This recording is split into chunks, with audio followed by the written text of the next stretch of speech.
on peak oil. Peak oil is the time at which oil production levels off and begins to decline. Modern oil production started in 1859 in Pennsylvania. So we'll take 1859 as the basis for our graph here, where we plot oil production against time. And you can see that little red dot at the top of the graph.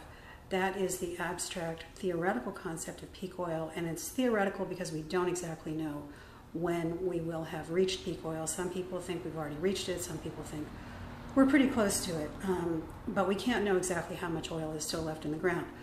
We do know that oil is a finite resource, and so at some point we're going to reach that peak and we're going to be descending that slope.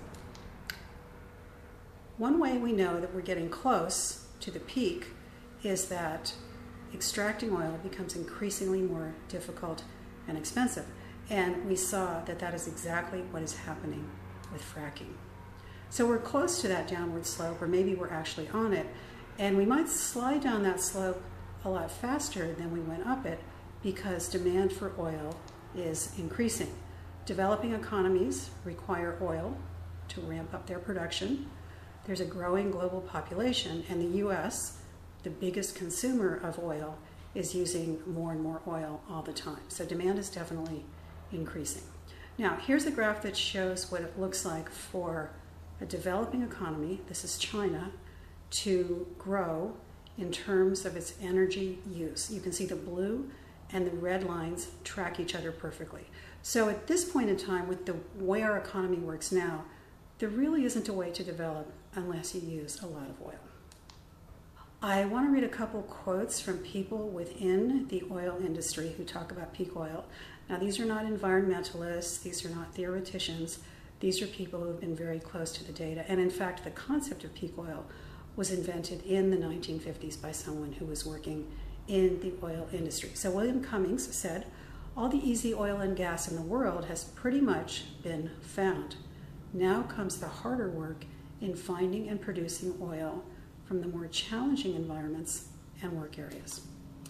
And Ron Oxburgh, who was a chairman of Shell Oil, said, "It's pretty clear that there's not much chance of finding any significant quantity of new cheap oil.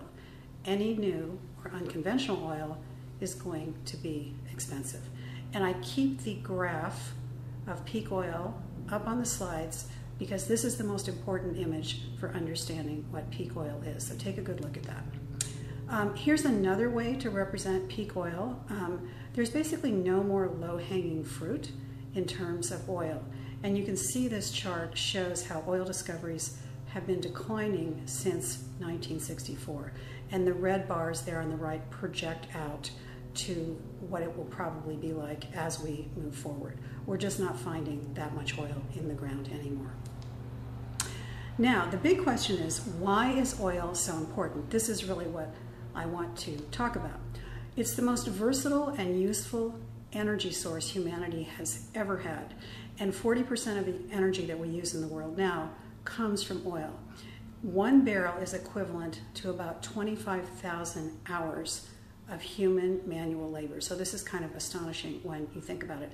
And no other energy source, not solar, not wind, not anything, comes close to the power and density of oil. 95% of all transportation relies on oil. And this is really critical because transportation is a part of all of our other systems. So if we run out of oil, or if oil becomes extremely expensive, transportation would be disrupted, and basically all of our other systems would also be disrupted. Now, there's still oil left in the ground, but each barrel is becoming more and more expensive.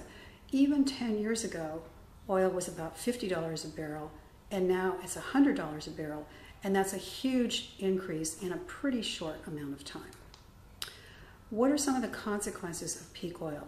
Well, the main consequence is that everything that our lifestyle depends on will become more expensive, possibly a lot more expensive. So energy, transportation, heating and cooling, food, water. It takes oil to transport the water, to purify the water, and all of the products that we have gotten used to in our culture require oil for manufacturing and transporting. A challenge going forward is to think now about how to deal with the increasing costs of basic services that are reliant on oil. And there's basically three things we can do. One, we can continue to research and invest in alternative energy. Two, we can reduce consumption on the individual level. And three, we can redesign our basic systems like transportation and food so that they use less oil. Here's a few things you might want to look at. We don't normally recommend fiction, but there's a great book by Jonathan Franzen called Strong Motion, written in the early 90s, that appeared to anticipate fracking, which wasn't really talked about very much. So if you like fiction, I highly recommend that one. Thank you.